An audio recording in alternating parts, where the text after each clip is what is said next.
ഇതാ മോനെ. അയ്യോ അമ്മ, പാലൊന്നും വേണ്ടായിരുന്നു എനിക്ക്. അയ്യോ, വീട്ടിലേക്ക് ഒരാൾ വരുമ്പോ ഒരു ഗ്ലാസ് പാലെങ്കിലും കൊടുത്തില്ലെങ്കിൽ എങ്ങനെയാ ശരിയാവുന്നേ? മോനങ്ങ് കുടിച്ചേ. കഴിക്കാൻ പഴമൊന്നുമില്ല, പിന്നെ പാല് വേണ്ടായിരുന്നു. അതൊന്നും കുഴപ്പമില്ല, മോൻ മിണ്ടാതിരുന്നങ്ങ് കഴിച്ചേ. മോളെ, നീ എന്തിനാ ഇതൊക്കെ ചെയ്യുന്നേ? ഞാൻ ചെയ്യില്ലേ? അതൊന്നും സാരമില്ലെന്ന്. ഇപ്പൊ ഞാൻ ഇവിടെ അല്ലേ തങ്ങുന്നത്. 15 ദിവസം കഴിയുമ്പോ ഞാൻ ഇവിടെ നിന്ന് പോവും. അതുവരെ നിങ്ങളെ ഞാൻ ബുദ്ധിമുട്ടിക്കും. എത്ര ദിവസം വേണേലും നിന്നോ. എന്റെ ഭർത്താവെന്നൊരുത്തനുണ്ട്, അയാൾക്ക് ഇവിടെ നിൽക്കാൻ താല്പര്യമില്ല. വെല്ലവിളമാരുടെ പുറകെ പോയിരിക്കുക. നീ ഇവിടെ ഉള്ളപ്പോഴാ ആരെങ്കിലും ഒക്കെ ഉണ്ടെന്നൊരു തോന്നൽ എനിക്ക് ഉണ്ടാവുന്നത്. സംസാരിച്ചിരിക്കെ, ഞാനിപ്പോ വരെ. ആ രംഗമ്മ, ചോറ് വെക്കാൻ അരിയിരിപ്പുണ്ടല്ലോ അല്ലേ? ഉണ്ട്. ശരി, വാ. മംഗള മാഡം, എനിക്ക് നിങ്ങളോട് മാത്രമായിട്ട് കുറച്ച് കാര്യങ്ങൾ തുറന്ന് സംസാരിക്കാൻ. അപ്പൊ ഇതുവരെ തുറന്നല്ലേ സംസാരിച്ചത്? അല്ല, ഇപ്പൊ ഞാൻ സംസാരിക്കാൻ പോകുന്നത് കുറച്ച് പ്രധാനപ്പെട്ട കാര്യമാണ്. നോക്കിയേ, നിങ്ങൾ ഈ രംഗമ്മയുടെ വീട്ടിൽ താമസിക്കുന്നതിൽ ഒരു തെറ്റു വലിയൊരു നാണക്കേടുമില്ല. അവര് നിങ്ങളുടെ സ്കൂളിൽ തന്നെ രാവിലെ പോയി എല്ലാം ക്ലീൻ ചെയ്ത് കൃത്യസമയത്ത് ബെല്ലടിക്കുന്ന ആളാ. അതുകൊണ്ട് ഇവിടെ താമസിക്കുന്നതിൽ തെറ്റൊന്നുമില്ല. എന്നാൽ എത്ര ദിവസം കരുതി ഈ വീട്ടിൽ താമസിക്കുക? അതിന് ഞാൻ ഓൾറെഡി പറഞ്ഞല്ലോ രംഗമ്മയോട്, ഇനി 15 ദിവസം കൂടെ ഇവിടെ കാണുള്ളൂ. അതൊക്കെ പറഞ്ഞാൽ ശരിയാണ്. പക്ഷെ മറ്റൊരു വീട് കണ്ടുപിടിക്കാൻ ഈ 15 ദിവസം എന്തിനാണെന്നാ ഞാൻ ചോദിക്കുന്നത്. എന്ന് വെച്ചാ? ഒന്ന് മൂളിയെ മാത്രം മതി. എന്റെ കയ്യിൽ നല്ലൊരു പ്ലാൻ ഉണ്ട്. എന്താ അത്? ഞാൻ പേയിങ് ഗസ്റ്റ് ആയിട്ട് പോണെന്നാണോ, അതോ നീ നിന്റെ റൂം ഒഴിഞ്ഞിട്ട് ഞാൻ അവിടെ താമസിക്കണമെന്നാണോ? നിനക്ക് ഈ പ്ലാനുകളല്ലാതെ വേറെന്താ ഉള്ളത്? അയ്യോ, അതൊന്നുമല്ല. എന്റെ പ്ലാൻ എന്താണെന്ന് വെച്ചാ, എന്തുകൊണ്ട് നമ്മൾ തമ്മിൽ കല്യാണം കഴിച്ചുകൂടാ എന്നുള്ളതാണ്. എന്തു പറയുന്നു? അല്ല, ഇതെന്താ മുഖം തിരിച്ച് ഒന്നും പറയാതെ അങ്ങ് പോയി കളഞ്ഞ്? ഇവനെന്താ ഇങ്ങനെ പെട്ടെന്ന് കയറി വന്ന് കല്യാണം കഴിക്കാന്നൊക്കെ പറയുന്നെന്ന് വിചാരിക്കണ്ട. കാരണം നിങ്ങളുടെ റേഞ്ച് എന്താണെന്ന് എനിക്ക് കൃത്യമായിട്ട് അറിയാം. അതുകൊണ്ടാണ് ഞാൻ കുറച്ചു മുമ്പ് പറഞ്ഞത് വളരെ പ്രധാനപ്പെട്ട ഒരു കാര്യം പറയാൻ പോവാന്ന്. അതെ, നമ്മൾ രണ്ടുപേരും കല്യാണം കഴിച്ചാ പിന്നെ രണ്ടുപേർക്കും കൂടി ഒരു വാടക കൊടുത്താൽ പോരെ? കറണ്ട്, വാട്ടർ, കേബിള്, ഇതിലൊക്കെ നമുക്ക് പൈസ ലാഭിക്കാനും പറ്റും. ഒരുമിച്ച് ജീവിക്കുകയാണെങ്കിൽ വേറെ പ്രശ്നങ്ങളൊന്നും വരാനുമില്ല. ഞാൻ ഇത്രയും പറഞ്ഞിട്ട് എന്താ ഒന്നും ഉണ്ടാകാൻ നിൽക്കുന്നത്? സത്യം പറഞ്ഞാൽ എനിക്ക് നിങ്ങളെ വലിയ ഇഷ്ടമാണ്. അല്ല, എനിക്കും അറിയാം പ്രണയം എന്ന് പറഞ്ഞ മഴ പോലെയാണ്, അത് താനേ വരണമെന്നൊക്കെ. അല്ലാതെ നമ്മൾ നിർബന്ധിച്ചായിരുന്നു മഴ വരില്ല. പക്ഷെ എന്റെ ഭൂമി തരിശായി വെറുതെ ഉണങ്ങി കിടക്കുക. മഴ പെയ്താലേ പച്ചപ്പുണ്ടാവും. പിന്നെ ഒരു കാര്യമുണ്ട്, ഞാൻ ചെറുപ്പം മുതൽ ഇത്രയും കാലം തനിച്ച് ജീവിച്ച് തന്നെ പഠിച്ചവനാ. അതുകൊണ്ട് ജീവിതത്തിൽ ഒരാൾ കൂടെ വേണമെന്ന് ആഗ്രഹം തോന്നി തുടങ്ങി. സ്കൂളിലും കോളേജിലൊക്കെ പഠിക്കുമ്പോൾ ഈ സിനിമയില് പ്രണയം ജീവിതമൊക്കെ ഒരുപാട് കണ്ടിട്ടുണ്ട്. മാത്രമല്ല, കോളേജിൽ വെച്ച് ഒരിക്കലും നടക്കാൻ പാടില്ലാത്ത കാര്യങ്ങൾ എന്താണോ അതൊക്കെ അവിടുത്തെ മേഡത്തിന് കൂടെ നടക്കുകയും ചെയ്തു. ഞാൻ പറയുന്നതൊക്കെ സത്യമല്ല, അല്ലാതെ നുണയൊന്നല്ല. നീ ഇതൊന്നും പറഞ്ഞില്ലല്ലോ എന്ന് ഭാവിയിൽ പറയരുതല്ലോ. ഉള്ളതൊക്കെ ഇപ്പൊ തന്നെ അങ്ങ് പറയാ. എന്നെ വിശ്വസിച്ച് കൂടെ ഇറങ്ങി വന്ന എല്ലാ ലവേഴ്സിനെയും പോലെ ഞാൻ പാനിപൂരി വാങ്ങിച്ചു തരും, പിസ്സ വാങ്ങിച്ചു തരും, അമ്പലത്തിൽ കൂട്ടിക്കൊണ്ടു പോകും, കാറിൽ നിങ്ങളുടെ സ്കൂളിന്റെ മുമ്പിൽ ഇറക്കി തരും. ഇതൊക്കെ ബാക്കിയുള്ള ലവേഴ്സ് കമ്മിറ്റ് ആയതിനു ശേഷമേ ചെയ്തു തരാറുള്ളൂ. പക്ഷെ ഞാൻ അതൊക്കെ ഇന്ന് മുതലേ ചെയ്യും. മാത്രമല്ല, ബാക്കി ലവേഴ്സിനെ പോലെ ഞാൻ ഒരു കിസ് പോലും തന്നിട്ടില്ല ഇതുവരെ. എന്തിന്? ഒന്ന് തൊട്ടിട്ട് പോലും. ഏതോ ശബ്ദം കേൾക്കവേ എതിരെ ശൂന്യം പോലവേ ശംഭോ ശംഭോ ശംഭോ ശംഭോ. അതേനെ, ഓപ്പണായിട്ട് സംസാരിച്ച മോശമായിട്ട് തോന്നുന്നു എന്ന് കരുതി എല്ലാം മനസ്സിൽ വെച്ചിട്ട് പോകാൻ പറ്റും നമുക്ക്? അല്ല, അതിന് മാത്രം എന്ത് വലിയ തെറ്റാ ഞാൻ ചെയ്ത്? ഇത്രയും പരിചയമായിട്ട് ഒരു ഉമ്മ വെച്ചിട്ടില്ല, ദേഹത്ത് തൊട്ടിട്ട് പോയില്ല എന്ന് പറഞ്ഞു. അത് ഇത്ര വലിയ തെറ്റാ? നിങ്ങൾ തന്നെ പറ. അല്ലെങ്കിലും എന്നോട് സംസാരിക്കാൻ പ്രത്യേകിച്ച് ആരുമില്ല. എന്നിട്ട് ഇത്രയും പെട്ടെന്ന് എന്നെയും വിട്ട് കുഴിയെ പോയി കിടക്കേണ്ട വല്ല കാര്യം ഉണ്ടായിരുന്നു? ശരി, അതുകൊട്ടെ. എന്നാലും എന്റെ മനസ്സിന് പോകുന്നില്ല. ആ ടീച്ചർ എന്താ അങ്ങനെ കല്യാണം കഴിക്കാന്ന് പറഞ്ഞപ്പോ എന്റെ കാരണം പോകച്ചിട്ട് അങ്ങ് പോയി. ദേ, ഇവനതിനെ സാക്ഷിയാ. എല്ലാം നീ ഒരൊറ്റൊരുത്തൻ കാരണ. എല്ലാം ഒപ്പിച്ചു വെച്ചിട്ട് അവന്റെ ഡിക്കി മെമ്പറെ കണ്ടില്ലേ? മനുഷ്യന്മാരിങ്ങനെയായ പിന്നെ എങ്ങനെയാ ശരിയാവുക? അവളെന്തായാലും ഞാൻ അങ്ങനെ വിട്ട് കളയത്തില്ല. ഒരു ദിവസം ഞാൻ എന്താ ചെയ്തേന്നറിയോ? രംഗമ്മ ഇവിടെ ഇല്ലേ? തെറ്റാണോ ശരിയാണോന്ന് അറിയില്ല, എന്നാലും ചോദിക്കുക. പാനിപ്പൂരി കഴിക്കാൻ വരുന്നുണ്ടോ നിങ്ങള്? നാളെ ഞാൻ ചത്തു കഴിഞ്ഞാൽ കരയാനായിട്ട് ആരുമില്ല. അതുകൊണ്ട് ഇപ്പൊ എന്തെങ്കിലും ചെയ്താൽ നിങ്ങളെങ്കിലും കരയാനുണ്ടാവുമല്ലോ. അയ്യോ എന്റെ കൃഷ്ണ. അല്ല, ഞാൻ ശിവലിംഗം. താല്പര്യം ഉണ്ടെങ്കിൽ കൈ കൊടുക്ക്, ഇല്ലാന്നുണ്ടെങ്കിൽ ഞാൻ കൈയും വെച്ച് എന്റെ വഴിക്ക് പോകും. ഐശ്വര്യരായ് ഗർഭമായിതാ ബ്രേക്കിംഗ് ന്യൂസോ. എന്റെ മേടമോ ചത്തുപോയാലും കേൾക്കാനാളില്ലയോ. ഈ പാട്ടൊന്നും നിർത്തുന്നുണ്ടോ? സന്തോഷമില്ലല്ലോ, സന്തോഷം വന്നെന്നാലും മറ്റൊന്നുമില്ലയോ. ബോധമില്ല, ലൈഫ് കുഴയുന്നിതാ. ഞാനും ഇരുന്നോട്ട് ഇവിടെ. വേണ്ട വേണ്ട. അതെന്താ മംഗളയോട് നീ അങ്ങനെയൊക്കെ സംസാരിച്ചേ? ചേടാ, ഇത് എന്തൊരു കഷ്ടമാന്ന് നോക്കിയേ. പിന്നെ പെമ്പിളേരോട് സംസാരിക്കുമ്പോൾ കാൽക്കുലേറ്റർ വെച്ച് സംസാരിക്കാൻ പറ്റുമോ? കുറച്ച് സംസാരിക്കണം, കൂട്ടി സംസാരിക്കണം എന്നൊക്കെ. അറ്റ്ലീസ്റ്റ് നിങ്ങളെങ്കിലും എന്നെ മനസ്സിലാക്കുന്നുണ്ടല്ലോ. എനിക്ക് അത് മാത്രം മതി. എനിക്കും കൃത്യമായിട്ട് മനസ്സിലാവുന്നൊന്നുമില്ല. അന്ന് നീ മംഗളയുടെ അടുത്ത് സംസാരിച്ചില്ലേ, അന്ന് നിന്റെ നല്ല മനസ്സ് ഞാൻ അറിഞ്ഞതാ. Thank you. പക്ഷെ ഇപ്പൊ അവരുടെ അടുത്ത് സംസാരിക്കാൻ എന്താ ചെയ്യാ? ഫോൺ ചെയ്യ്. എന്താ ഫോണോ? അതൊക്കെ ഞാൻ ട്രൈ ചെയ്ത് നോക്കിയതാ. ഹരിചന്ദ്രനോ അല്ലയെങ്കിലും സത്യവാർത്ത ചൊല്ലു.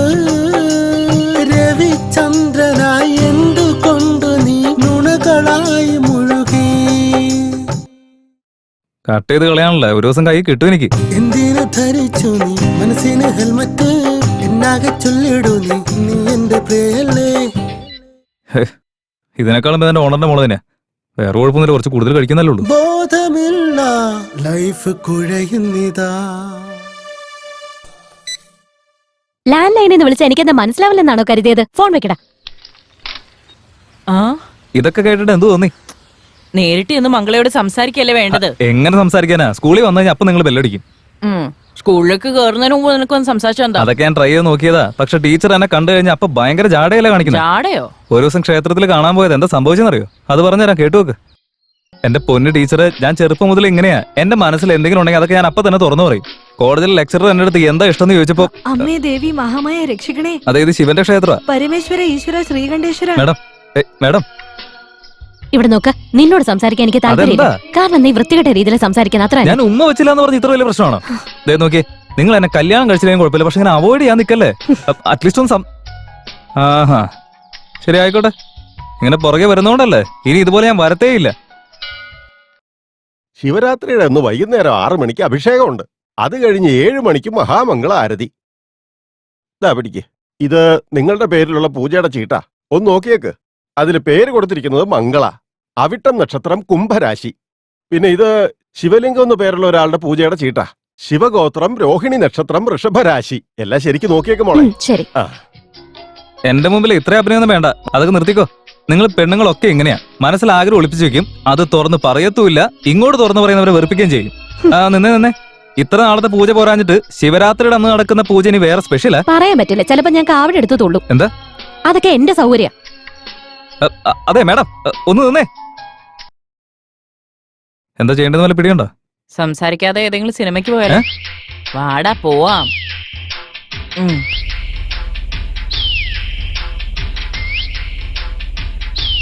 എന്തെങ്കിലും ഐഡിയ കിട്ടിയോ? കാർ ഒന്ന് അങ്ങോട്ട് ഒതുക്കി നിർത്തിയേ. എന്തിനാ, ബാത്റൂമിൽ പോവാനാ? നീ പറയുന്ന കാര്യം ചെയ്തേ. നിനക്ക് കാറ് വാങ്ങാൻ വേണ്ടി മംഗള മാഡം റൂം ഒഴിഞ്ഞ് നിനക്ക് അതിന്റെ പൈസ തന്നില്ലേ? തന്നു. നീ അത് തിരിച്ചു കൊടുത്തോ? ഇല്ല, ഇതുവരെ കൊടുത്തിട്ടില്ല. ആ ഒരു കാരണം പറഞ്ഞ് നിനക്ക് മാഡത്തെ പോയി കാണാലോ. എങ്ങനുണ്ട് ഐഡിയ? രംഗമ്മേ, നിങ്ങളുടെ ഭർത്താവ് എന്തിനാ നിങ്ങൾ വിട്ടിട്ട് പോയത്? തലയ്ക്ക് വട്ടായതുകൊണ്ട്. നിങ്ങൾക്കാണോ? പോടാ അയാൾക്ക്. എന്ന് പറഞ്ഞ സംസാരം മാത്രമേ ഉള്ളൂ, കുടുംബം നടത്താൻ അറിയില്ല. എന്താടാ ഇതെല്ലാം? എനിക്ക് എത്ര വലിയ ഐഡിയ തന്നേന്നറിയോ? ആ രംഗമ്മേ, അതെ രംഗമ്മേ.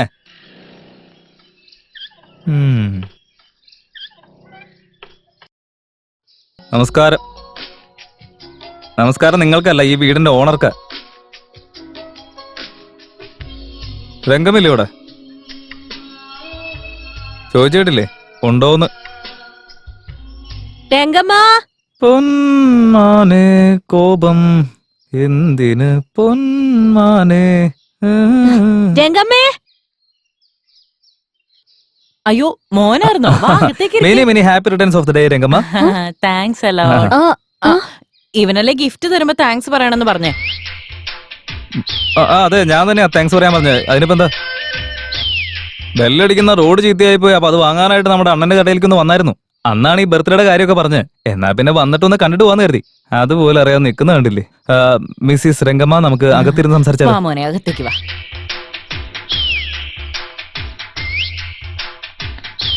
ഇപ്പൊ നിങ്ങൾക്ക് നമസ്കാരം. ഡിയർ രംഗമ്മ, ഇത് വെക്കാനായിട്ട് ഒരു സ്റ്റൂൾ എടുത്തോണ്ട് വരൂ. സ്റ്റൂളോ? അല്ലെങ്കിൽ വേണ്ട, തൽക്കാലം ഞാൻ ആ ഡപ്പ എടുത്തോളാം. My God. ഇവിടെ കേക്ക് എവിടെ? എടുത്തോ, സൂക്ഷിച്ച് ഇവിടെ വെക്ക്. തിരിയൊക്കെ കുത്തി വെച്ചോ, പക്ഷെ അത് കെടുത്താൻ നിൽക്കണ്ട. കാരണം മനുഷ്യന്റെ ജീവിതത്തിൽ ഏറ്റവും പ്രധാനപ്പെട്ട 2 കാര്യങ്ങൾ ചിരിയും പിന്നെ പ്രകാശവും ഒക്കെ. ഇല്ലെങ്കിൽ ജീവിതം തന്നെ ഇരുട്ടിലായി പോകും. ജീവിതത്തിൽ വെളിച്ചം തരേണ്ടവൻ എന്നെ എവിടെ തനിച്ചാക്കി എങ്ങോട്ടേക്കോ പോയിരിക്കുക. മോൻ വന്നതോടെ എന്റെ ജീവിതത്തിൽ ഒരു വെളിച്ചം. രംഗമ്മ, ഇനി കൂടെ ആരുമില്ല എന്നുള്ള വിഷമൊന്നും മനസ്സിൽ വെക്കേണ്ട കാര്യമില്ല. കാരണം ഞാൻ നിങ്ങളുടെ എപ്പോഴും ഉണ്ടാവും. ഇനി ഉറപ്പ്. ഓ സോറി, ഇവർക്കൊന്നും ഇഷ്ടമല്ലല്ലോ. അതായത് ഞാൻ ഉദ്ദേശിച്ചത് നല്ലൊരു അനിയനായിട്ട് എപ്പോഴും കൂടെ ഉണ്ടാവുന്നതാണ്. കേക്ക് കട്ട് ചെയ്യൂ, അല്ലാതെ വെറുതെ നോക്കി നിന്നാ അങ്ങനെ. Happy birthday to you. കഴിക്ക്, മാഡത്തിനും കൂടെ കൊടുക്ക്. വേണ്ട, ഞാൻ തന്നെ നിന്നോളാം. നീ ഒരു കഷ്ണം അവന് കൊടുക്ക്. മുകളിലുള്ള ക്രീം എനിക്ക് ഇഷ്ടമല്ല, ആ താഴെ കേക്ക് മാത്രം മതി. വേണമെങ്കിൽ കഴിച്ചാ മതി, ഒരു നിർബന്ധമില്ല. ഈ പെണ്ണിനുള്ള അത്രയും കൊളസ്ട്രോള് പനീർ ബട്ടർ മസാലയിൽ പോലും ഉണ്ടാവില്ല.